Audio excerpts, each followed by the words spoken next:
Faculty, and to Kurt's left, Bobby Chesney from Wake Forest, who's one of the very good sources of information on all topics related to national security through a listserv that Bobby runs and through his many writings on the subject. And we're delighted to have him today to talk some about the Military Commissions Act.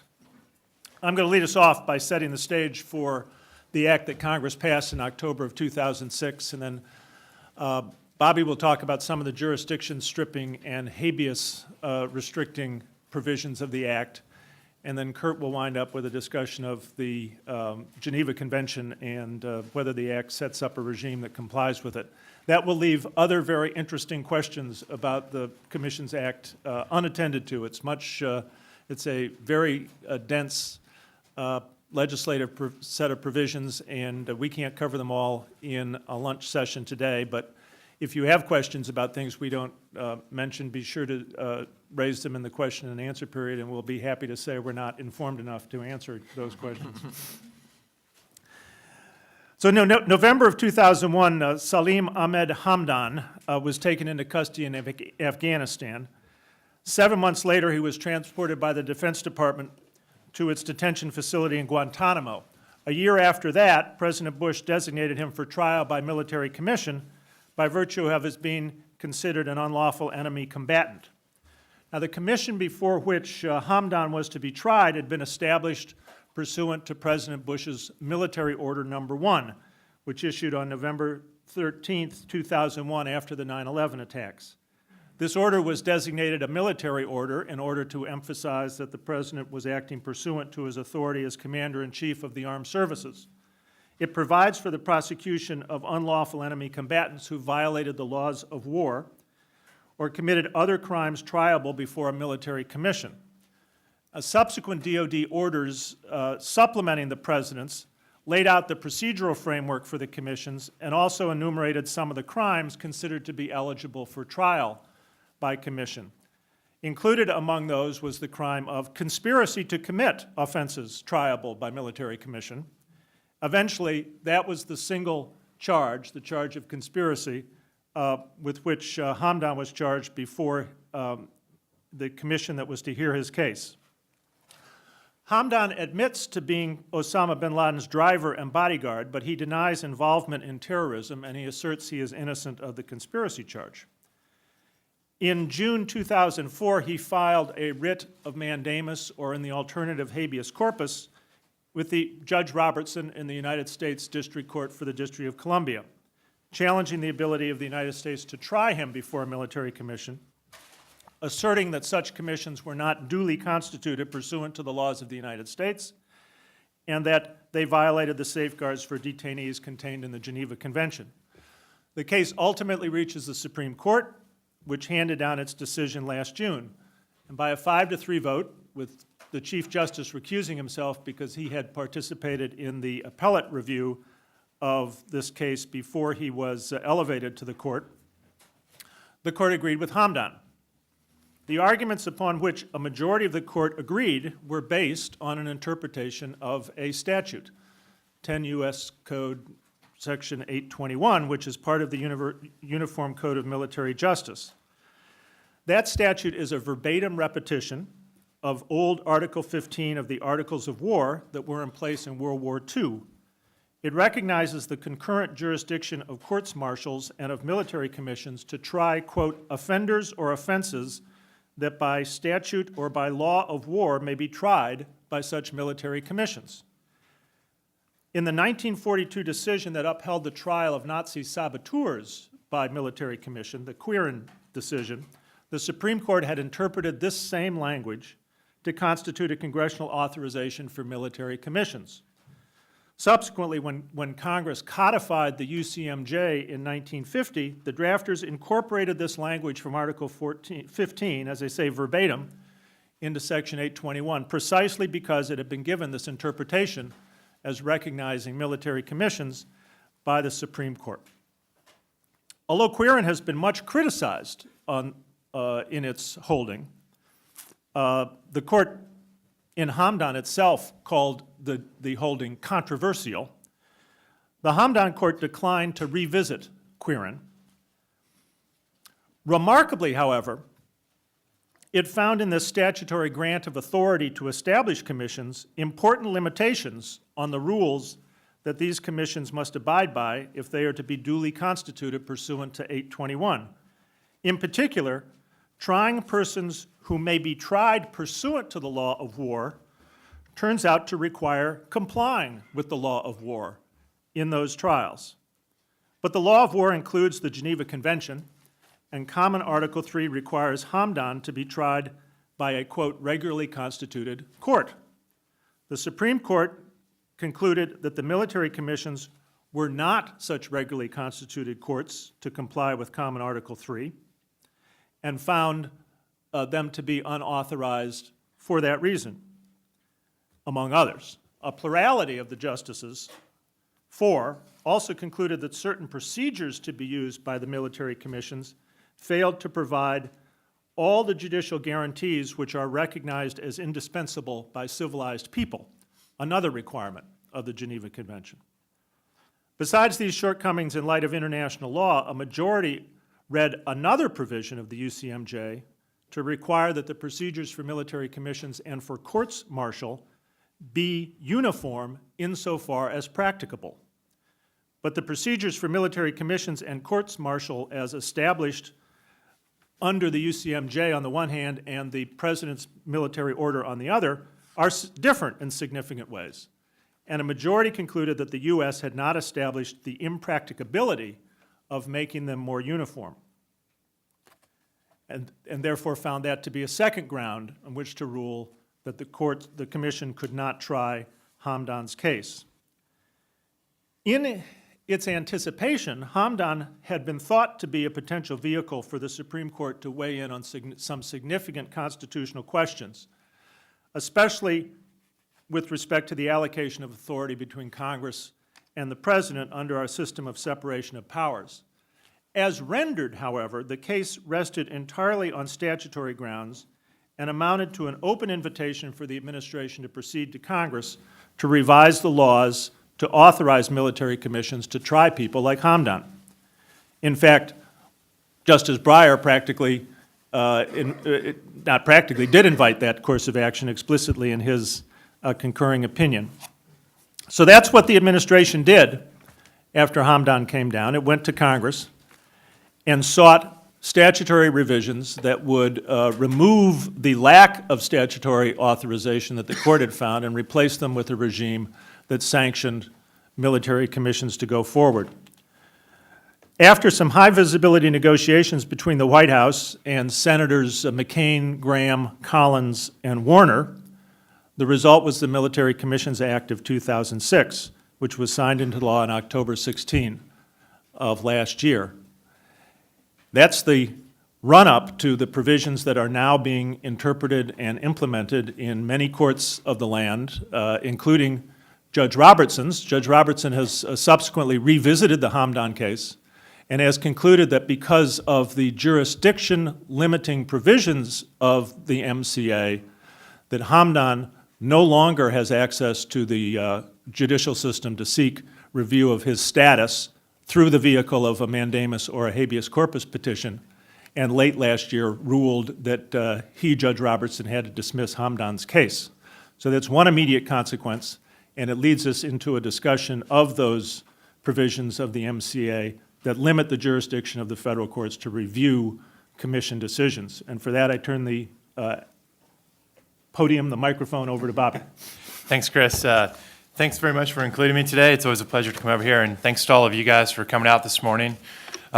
Recognize that these are dark days on the Duke campus after what happened with Maryland last night. I can only comfort you by saying that it's fairly dark in Winston-Salem these days too. So we've all had better days. On a much more serious topic, so Chris was just highlighting the jurisdiction stripping aspects of the Military Commissions Act, or MCA, and that's what I'm going to focus my comments on. Obviously, there are a million things in this statute that are worth talking about, and Kurt will cover some of the others, and maybe in our Q&A session we can get into still other areas. So what is it that the MCA specifically says? The relevant section is Section 7 of the Military Commissions Act, and it has two different jurisdiction stripping provisions, and I'll briefly quote from them, and then I'll talk about what the bottom line is when you put them together with this statute and some of the prior statutory language. First, no court, justice, or judge shall have jurisdiction to hear an application for habeas corpus on behalf of an alien detained by the U.S.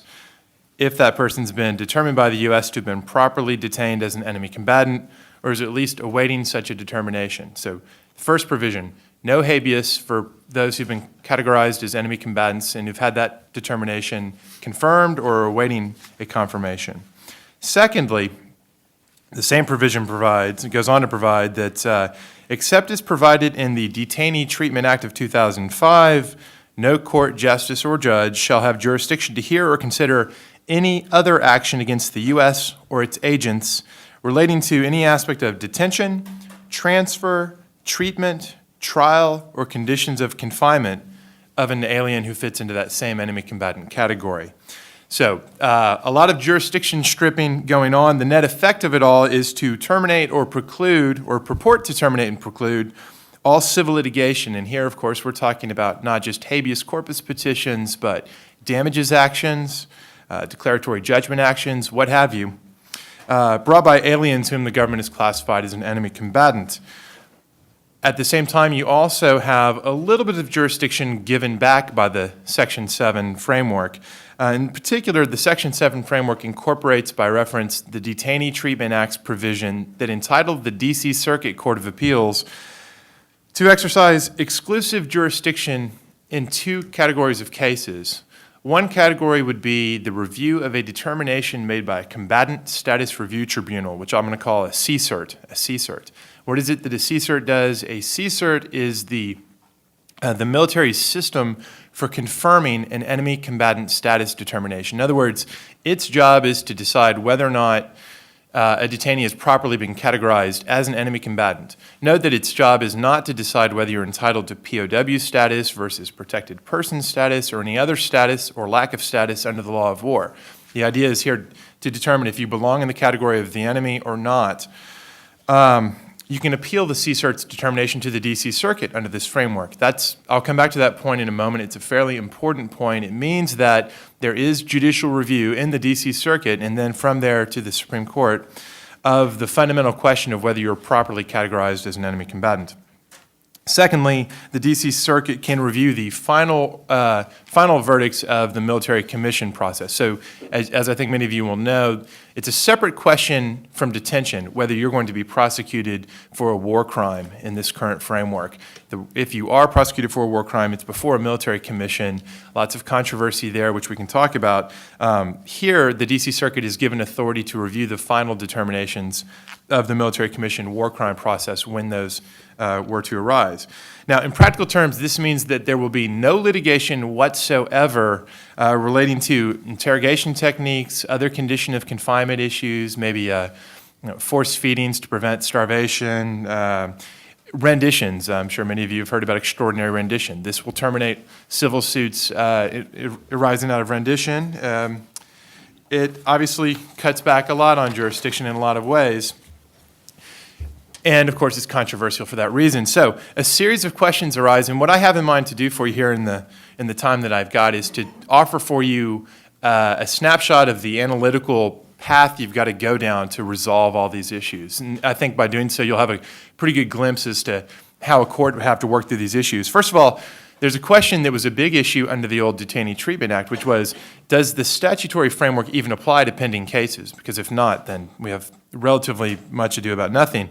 Hamdan actually determined that the relevant jurisdiction stripping language in the DTA, the Detainee Treatment Act, didn't apply to Hamdan. That's probably not going to be the outcome here. The Military Commissions Act is much more, it's still a mess, but it's a bit more careful in its language, and it's fairly clear the courts are going to construe it as intending to apply to the pending cases. So then you have to ask, well, who exactly does it cover? The trigger, as I described a moment ago, is that you're classified as an enemy combatant, that you're a non-citizen, so this wouldn't, for example, extend to the case we had for a while with Jose Padilla, and you have to be either confirmed in your enemy combatant status or awaiting such confirmation. For Guantanamo detainees, that's going to cover everybody. Everyone there has either been through a CSIRT process and had their status confirmed, or if you're among the 14 high-value detainees who were transferred there relatively recently, like Khalid Sheikh Mohammed, you're in the pipeline for a CSERT determination, so you're awaiting such determinations. Iraq, Afghanistan, where, of course, there are many more detainees than there are in Guantanamo, the review procedures that are used in those locations and those theaters don't use the CSERT terminology, but that is all right under the statutory framework. There are review determination procedures, so it would cover them as well. The one big question mark is a very interesting case, a guy named Ali Al-Mari. You may have heard of him. He's the only enemy combatant who's being held in the U.S. He's not a citizen, but he was in the country lawfully, came in on September 10th, 2001, was initially in civilian custody and then eventually put in military custody. He hasn't had a CSERT, and it's not clear that he's had any other type of confirmation procedure. The government has said that if his petition is dismissed, then it will give him a CSERT. So that raises interesting questions, but we'll set him aside for a moment. So once you've got someone who's impacted by this act, is it constitutional? They'd like to argue, of course, that it's not, to avoid the jurisdiction channeling and stripping effects. The essential argument is that Section 7 of the Military Commissions Act would violate the suspension clause. There are other arguments, but I'm going to focus on this one. The suspension clause, of course, provides that the writ of habeas corpus shall not be suspended unless in cases of rebellion or invasion the public safety may require it. Okay. There are two clusters of questions that a reviewing court would have to consider to work their way through this issue. The first cluster sets aside the merits and asks about the ability of a given detainee to actually invoke this argument to begin with, regardless of the merits of the argument. There are really a trio of questions here. First of all, there's a sort of esoteric or abstract argument about whether one has to have individual constitutional rights to assert the habeas protections embedded in the suspension clause, or whether instead, whether you have individual rights such as Fifth Amendment due process is sort of beside the point, that the suspension clause is a structural restraint on the powers of the federal government, and therefore anyone can invoke it. I'm not going to get into the details. I'm not sure that it's possible to get into the details of that argument, as abstract as it is. Suffice to say that my own best guess is that any reviewing court would determine that you're going to have to establish you've got individual constitutional rights of some description before you're going to be entitled to invoke this argument. I could be proven wrong on that. So if you have to have constitutional rights to raise this argument, well, do you? And I think the answer here depends on where you are and where you were captured. And of course, if you're a U.S. citizen, it's an entirely different kettle of fish. Of course, you have rights. We're talking here of the non-citizens who are covered by the Act. I think the answer here is likely to differ depending on whether you're talking about someone captured in Fallujah and held in Iraq, someone captured in Afghanistan and brought to Guantanamo, or elsewhere and brought to Guantanamo, and whether you're like Al-Mari and you're captured in the United States and held in the United States.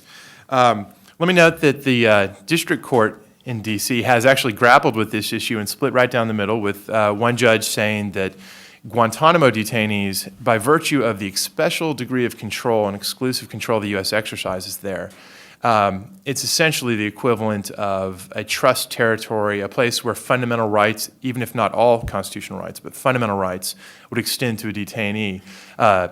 Another judge disagreed with that and said, outside the formal United States, you have no rights if you're a non-citizen. The D.C. Circuit has had this issue before it since September of 2005. Didn't misspeak there, since 2005. As a result of all the developments that Chris described for you, it's repeatedly been rebriefed and re-argued, and they continue to sit on it to this day. The cases are Al-Oda and Boumediene. Those will be the next big cases. Now, if you're in Guantanamo, I think at the end of the day, you're going to end up having fundamental constitutional rights. And the reason I think that is, I think that that's what Justice Kennedy thinks. I can't prove it, but I believe that's what Justice Kennedy thinks. Other things he's written suggest he's amenable to this notion of de facto control extending fundamental rights in certain circumstances. So I think the answer will be, from the perspective of Gitmo detainees, they'll get good news. It will be bad news from detainees at Bagram Air Base and Camp Cropper and other places in Asia. The case is relatively easy for Al-Mari because he was in the country lawfully as a non-immigrant visitor. So I think he's going to have no trouble making these arguments. So you get to this stage where at least Al-Mari and probably also the Guantanamo detainees, but probably no one else, can raise this argument, then the question is, well, are they protected by the scope of the writ of habeas corpus? If you've studied this, and I suspect many of you have, you know that when it comes to what is constitutionally protected as the core of the great writ, is a bit unclear. And all we can really say with any certainty, at least based on what the Supreme Court says, is that it at least protects what was protected at common law in 1789. Well, that's real helpful to us, right? We know just how to figure out what that is. You've got to go digging through Crown precedent. And the parties, not surprisingly, there's a paucity of authority here. There are two cases in particular that are mentioned, both from the 1700s. Rex v. Shiver and the case of the three Spanish sailors. This is from 1759 and 1779 in particular, or respectively. Suffice to say that it's unclear from these cases, not surprisingly, exactly what the writ protected in 1789. There are ways you can characterize both of those decisions where the detainees lost. The military detainees in those cases lost. You can distinguish or analogize to them to your heart's content. My bottom line for you is that I don't think there's no clearly correct, legally determined answer to this question, which means that the Supreme Court's going to have a lot of leeway to decide it. Now, of course, they won't be writing on a blank slate. When the Supreme Court decided Johnson versus Eisentrager in 1950, it fairly robustly rejected the notion of the writ protecting non-citizens held outside the United States in military custody in connection with armed conflict. But on the other hand, Rasul v. Bush has language in which Justice Stevens very favorably described the Shiver and three Spanish sailors cases, and suffice to say that there are strong hints in Rasul v. Bush that perhaps a majority of the court actually would take a different view from Johnson versus Eisentrager. So there's no certainty here, but lots of possibilities. Now, even if we assume that these folks are protected by the suspension clause, then you get to the merits question. So does the MCA violate it? Does Section 7 violate their constitutional core of habeas protections, if they have any? This question, I think, boils down to the matter of whether the alternative D.C. Circuit review that I described for you a moment ago constitutes an adequate substitute for habeas review. It's clearly not the case that there must be habeas review as such. If judicial review is substantively available to a sufficient extent to get you the same result, that's constitutionally sufficient. I think that's fairly clear. So think about what it is that the D.C. Circuit can do. It can, let me get to the exact language here. You have to go back to the Detainee Treatment Act, so you got to go way back to 2005, early 2006. The jurisdiction of the U.S. Court of Appeals for the D.C. Circuit shall include consideration of the extent the Constitution and laws of the United States are applicable. Sorry, I've misemphasized that.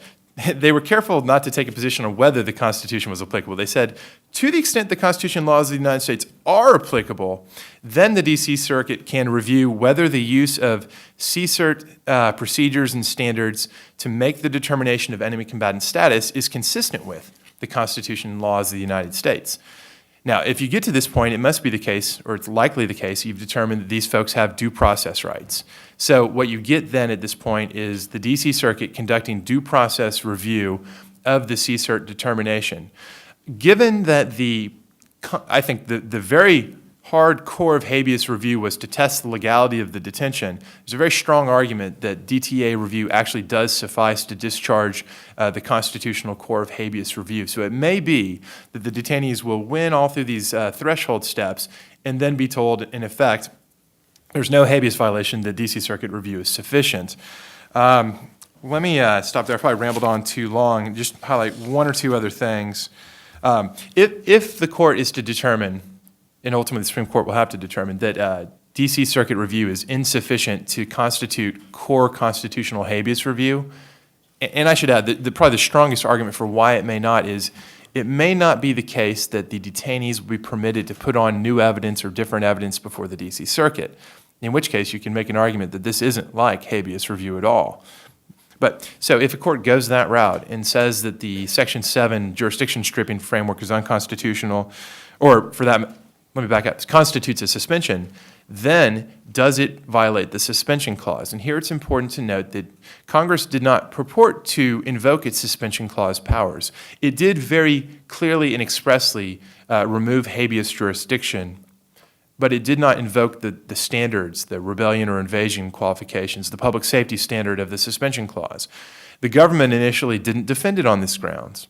Recently, in the Almari case, in a subsequent brief in Almari, the government has included an argument to the effect that actually it would be a valid suspension in any event, that it was an exercise of the suspension powers if it comes to that. I think most likely the Supreme Court would say you've got to have a clear invocation of the suspension clause authority. So I'll wrap up my remarks there and turn it over to Kurt. Thanks. Thanks, Bobby. So the focus of my remarks will be on the relationship between this Military Commissions Act and the Geneva Conventions. As probably many of you know, the Geneva Conventions are 4 treaties that were developed after World War II.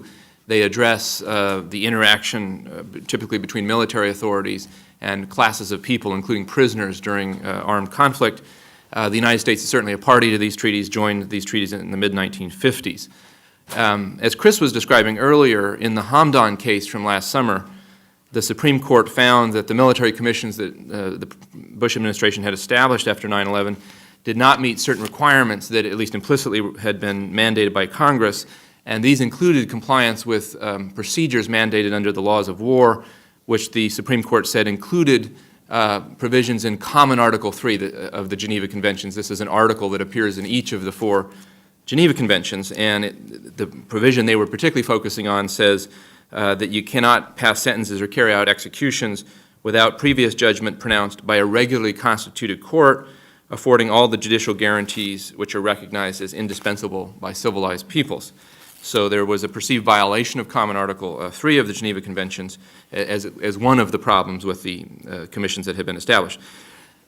In reauthorizing the military commissions, which is what the Act does, there are numerous references to the Geneva Conventions throughout, in part responding to the Supreme Court, but in very complicated ways. And I won't actually be able to cover all of them because there are just so many, but I thought I would group together a few of the ways in which the Act seems to try to address the Geneva Conventions and then outline what I think will be some areas of debate, sort of like Bobby did for the habeas corpus issues. So some of the provisions in the Act just purport to disallow reliance on the Geneva Conventions as a source of rights. So one provision says that no alien who's been determined to be an enemy combatant may invoke the Geneva Conventions as a source of rights, period. Doesn't actually say in which context or anything else, just simply disallows them from invoking Geneva as a source of rights. Another provision is in some sense even broader. It applies to any person, and it says that no person may invoke these treaties, these Geneva Conventions, in any habeas corpus proceeding or any other civil proceeding involving the government as a source of rights in a U.S. court. So 2 different provisions trying to disallow reliance on the Geneva Conventions for rights.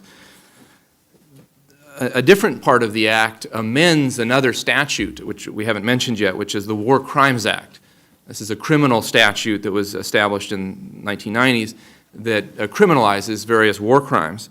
And until recently, the statute made it a war crime to violate Common Article 3 of the Geneva Conventions. This is the provision the Supreme Court found to be violated in Hamdan. And the Military Commissions Act amends that War Crimes Act to say that only grave breaches of Common Article 3 are in fact a war crime punishable under U.S. law. And it defines what grave breaches of Common Article 3 are, notably omitting the denial of a regularly constituted court as being a grave breach of that provision, and also notably omitting humiliating or degrading treatment, which is also covered by Common Article 3. So it decriminalizes, for purposes of this War Crimes Act at least, those parts of Common Article 3. Another set of provisions in the Act about Geneva are really what could be described as congressional interpretations of the treaties.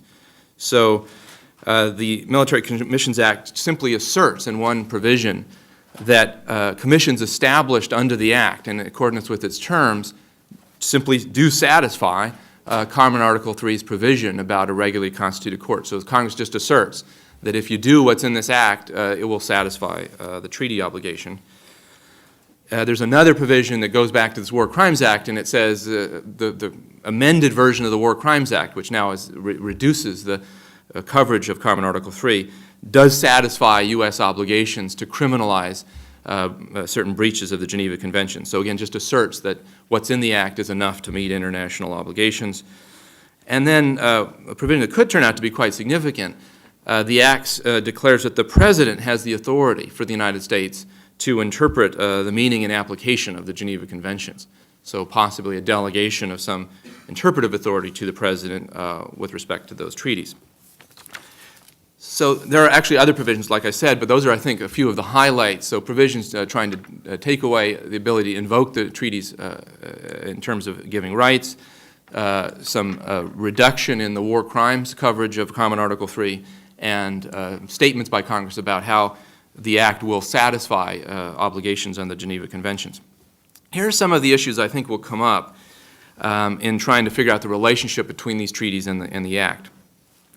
So first, to go back to Bobby's presentation, I think if the habeas stripping provisions are valid, that is, that they actually do preclude habeas corpus, they would, by definition, I think, knock out Geneva Convention claims in habeas corpus as well. Just as they would be barred from raising other legal claims, the treaty claims would also go out. I'm going to assume, for what I'm about to say, that in fact there has not been a valid suspension of the writ of habeas corpus or a valid preclusion of some ability to raise a habeas claim, at least on behalf of the Guantanamo detainees, somewhat for the reasons that Bobby was outlining. So assuming that one would otherwise have a right to go to U.S. court and pursue, say, habeas relief, the question there, and I think also even in the military commission proceedings, will be, has the Act precluded the detainees from being able to raise the Geneva Conventions and to argue to courts that, in fact, there's still a violation, just as there was in Hamdan? And here are a few of the issues I think the courts will have to figure out. One is, are these treaties like many statutes in the sense that they can be invoked in a court and give rights to individuals on their own? Just putting aside the Military Commissions Act for a minute. And the doctrine that courts have used to try to figure this out is a doctrine about what they call self-execution. The Supreme Court has long said that you cannot invoke treaties in U.S. courts as separate rules to decide the outcome of cases unless the treaties were intended to be self-executing.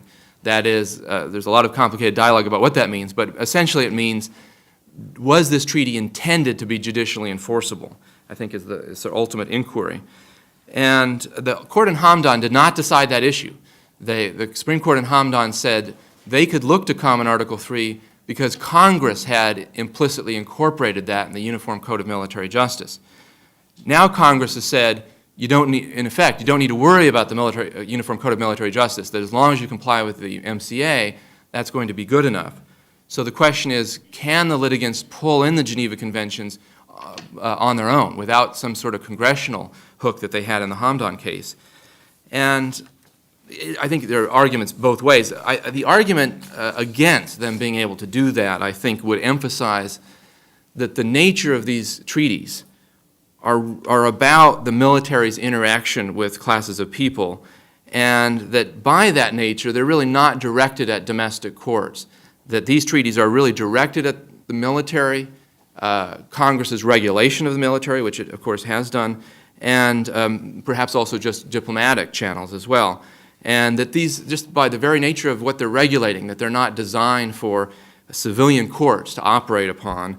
One might add that there'd be a lot of practical problems in opening up claims to prisoners of war, for example, in domestic courts. The United States had over 400,000 German and Italian prisoners in the United States during World War II, and the idea that they could have all just pursued habeas challenges would have been just overwhelming for the courts.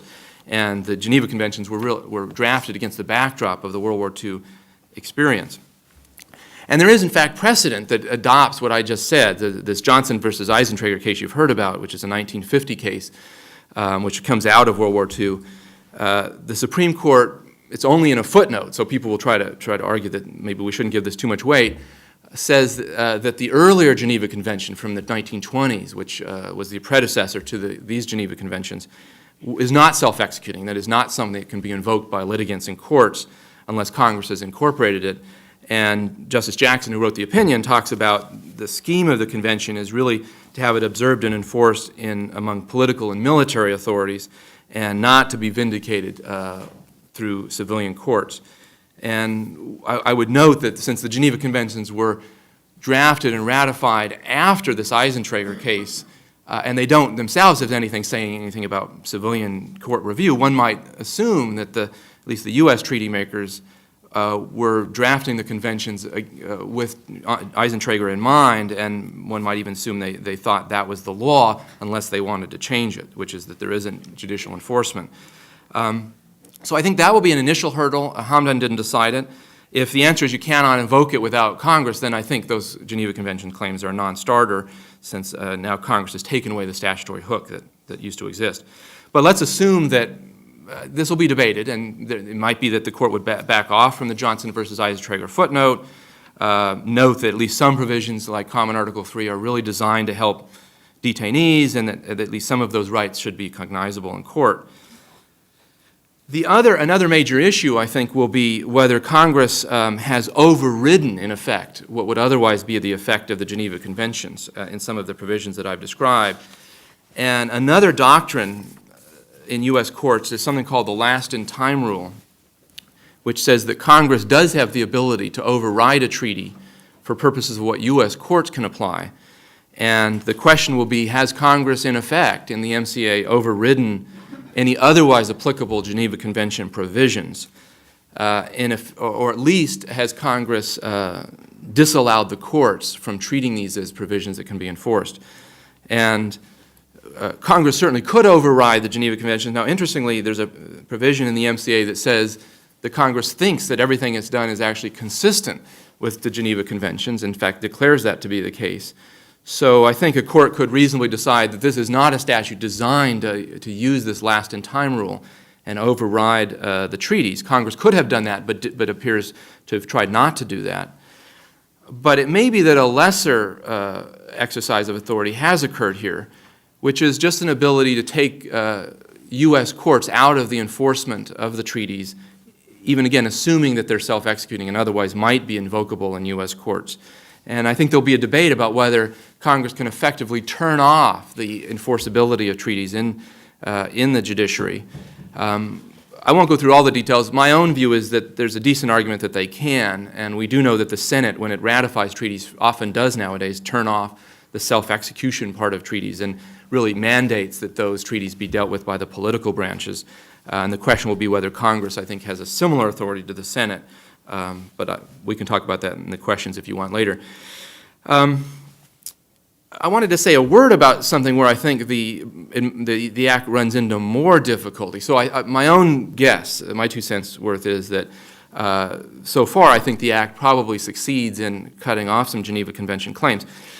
If I'm wrong about that, there'd be a question about whether these provisions about how Geneva is to be interpreted, whether those provisions are binding on the courts. So just to remind you, there's a provision that says if you set up a commission in the way that the Act says, it does comply with Common Article 3 of the Geneva Conventions. If a court got to that issue, would a court have to agree that, in fact, Geneva has been complied with? And I think the answer to that, if they get to it, is no, that they're not bound by the statute. There are some old cases out there about Congress's effort to regulate how courts decide cases, and I think the best reading of those cases is that although Congress can take a lot away from the courts, can tell them what the law is if it's not the Constitution in many instances, what Congress cannot do is tell a court to decide a case, say, interpret the Geneva Conventions, and at the same time tell them how to decide the case, that would interfere with the judicial function. And so I think a court, if they get this far, would say, we can decide whether, in fact, the Geneva Convention has been complied with, and that Congress can't tell us how to resolve that issue. It would interfere with our function as a court. But having said that, there are a bunch of ways in which Congress either could have simply overridden the Geneva Conventions, which I think the courts will have to figure out whether that has happened here. And in particular, a court will be struggling with the following. To the extent that the MCA's provisions are clear, they say you can do the following, you can, for example, restrict evidence in the following ways or have the following procedures. What grounds will a court have for not applying those provisions, given that Congress does have the authority to override earlier treaty obligations if, in fact, there is a conflict? Normally, courts try to construe statutes to be in accordance with treaties, but if a statute's clear in its terms, the Supreme Court has said ultimately that courts have to apply the statute. And that might be a problem here, even if there is a conflict with the Geneva Conventions, and even if a court can make that decision. And a further problem, and maybe even one that's more likely to be invoked by the court, is simply the issue of deference. Courts have long said that they give a lot of deference to just the executive's views about what treaties mean. Now, many people have noted they seem to have forgotten that in Hamdan. They gave almost no deference to the president, it seemed, in the Hamdan case itself about the Common Article 3. There might be all sorts of reasons why they felt very, sort of not very deferential to the Bush administration about that. But having said that, now we have Congress and the president acting together to state that they think that the Geneva Conventions are satisfied with these terms. And I think the Supreme Court will be hard-pressed not to give deference to the combined judgment of the political branches about our Geneva Convention obligations, particularly when that obligation to Common Article 3, which I read to you about regularly constituted court and civilized peoples, very vague about its specifics.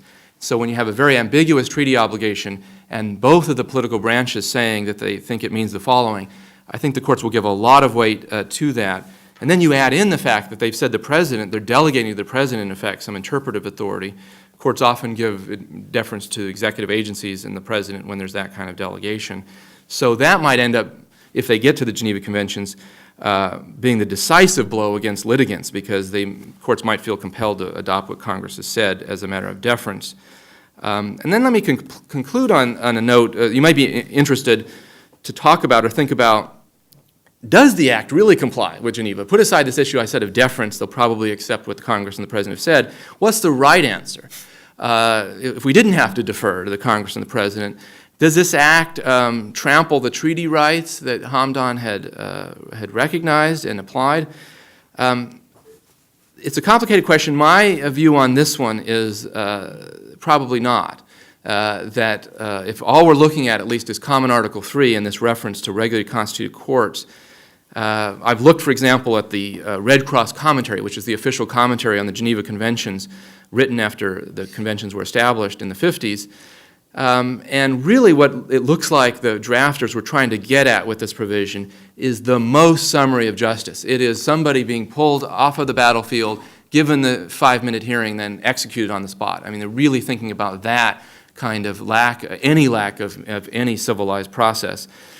And whatever you may think about the Military Commissions Act, there is a lot of process in this statute. Not all of it acceptable to people who want everything exactly like what U.S. courts would do or even the courts martial would do, but presumption of innocence, elaborate trial proceedings, elaborate rights to evidence, to present and contest evidence, elaborate rights to present and contest witnesses, now a full right of appellate review, a right against self-incrimination, all sorts of elaborate procedures and rights.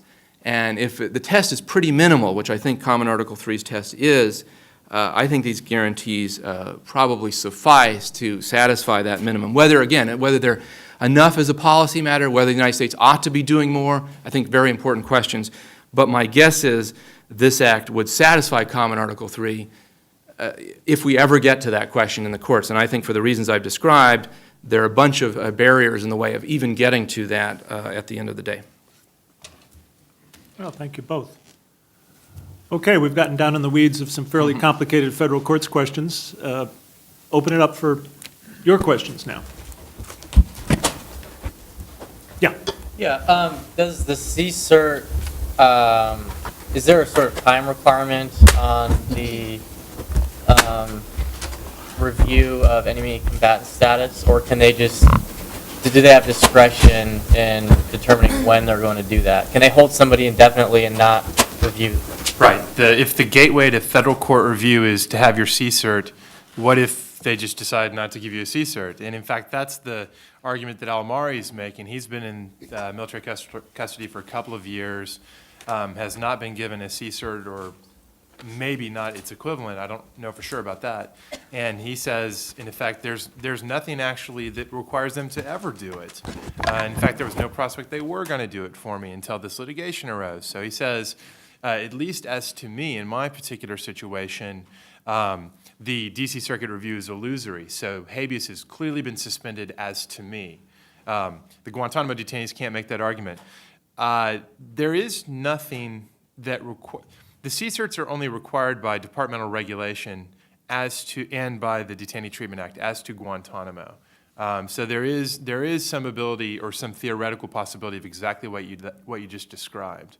I mean, personally, I don't actually see that happening, because anyone who's, at least as to any person who's in detention, whose detention is actually a known fact, there would be a lot of political blowback, even if not legal blowback. So I see political reasons why that wouldn't happen, but technically it could. Yeah. Is there another road one could take to challenge the NCA that doesn't go through the Geneva Conventions? I mean, I don't know, maybe something to do with, Professor Schroeder, you're going to be embarrassed Uh-oh. con law, but I mean, could you use some sort of due process thing, assuming you get past the point where you say the Constitution applies, at least in Guantanamo, or to those who, or whoever's detained in the U.S.? Sure. In the Hamdi decision, the court identified the due process clause as a constraint on what military process had to amount to. So there's a challenge one can make. My own conviction is to believe that, just as when Kurt gets ultimately the question of whether Geneva's actually been complied with after you get through all these procedural hoops, the answer would be probably yeah. I think that when you got a properly formulated case, you would determine that, according to the Supreme Court, the due process protections have been complied with by these procedures too. So it's theoretically available, but I think on the merits, it will be unavailing. I would add that I actually think that the two questions, your question and the Geneva Conventions, are actually will end up being connected. This is a prediction. In the Hamdi case, the earlier case, now that involved a U.S. citizen, they did, of course, say there was a right of due process. And in talking about what that right would look like in the context of the demands of war, they looked to the Geneva Conventions. And so I would not at all be surprised if the best way to get the Geneva Conventions in at this point is to go to the due process argument.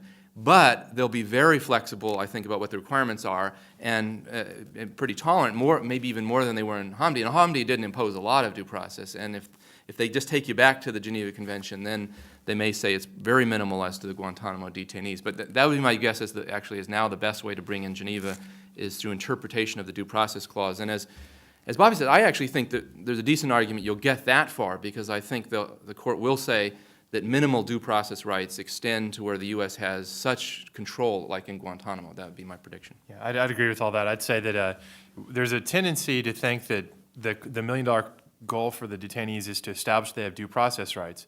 But doing that doesn't mean they get the full-blown protections of the federal criminal process, because the process that is due is going to vary by context. And Hamdi is fairly explicit, or O'Connor was fairly explicit in saying that in the military context, there is a wrinkle I would introduce.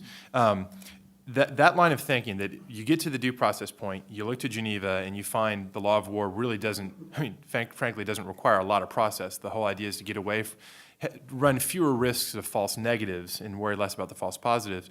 But not everyone's similarly situated. In theory, you might see the court being interested in the distinctions among the detainees as between those who are captured in traditional combat contexts in Afghanistan, for example, that look very much like traditional armed conflict, and someone who's perhaps arrested in another state by intelligence services of a foreign country who then just gets turned over to us. Could be different in that regard. No, you're right, yeah. Yes? Thanks, Chris.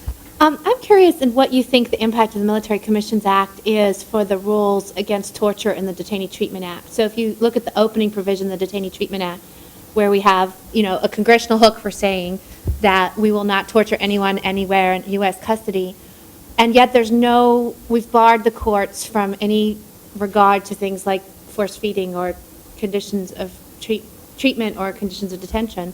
Does that mean that there is no way to there's no way to enforce our obligation not to torture in Guantanamo?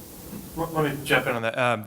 There is always the prospect of criminal prosecution. Now, as Kurt mentioned, the War Crimes Act has been amended in a way that essentially makes it unlikely that you would see a criminal prosecution for the category of coercive interrogation that falls short of torture, inhuman degrading treatment and so forth, but torture is still in there. So insofar, let's assume for the sake of argument, we have an action that constitutes torture.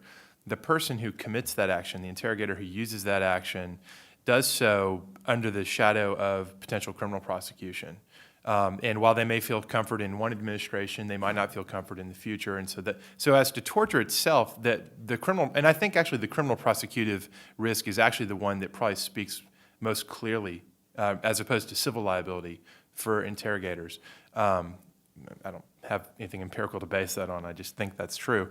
Then the tougher question then is, well, what about coercive, waterboarding or whatever category, these borderline cases, the things that at least some would argue aren't clearly within the category of torture, or the things that are just plain coercive but not torture. There, the lack of criminal prosecution does remove some of the bite. The only thing I'd add is the way the commissions themselves are structured is they do bar evidence obtained by torture, so that's some aspect of enforcement, although not evidence obtained that through coercive means short of torture if obtained before the Detainee Treatment Act. So the DTA is, its enactment is not being used to prevent evidence that was already gathered before, whenever that was in 2005. But in either case, they're not supposed to rely on evidence obtained by torture. So I think it's that enforcement, a limit on evidence, combined with the criminal liability. Now, interestingly, the MCA does not itself bar civil claims relating to torture. I think the sense was there are probably other barriers to those suits against the government, either because you can't get a suit under the Torture Convention or some materials, or there's some immunity issues you'd have to work through. But the MCA is really focused on just barring the Geneva Conventions and kind of leaves some of the torture civil liability issues to be dealt with, I think, elsewhere. And perhaps that's as good a place as any to stop. But we're sorry we couldn't answer all the questions about the statute, but perhaps another day. So let's thank Bobby and Kurt for helping us. Thank you.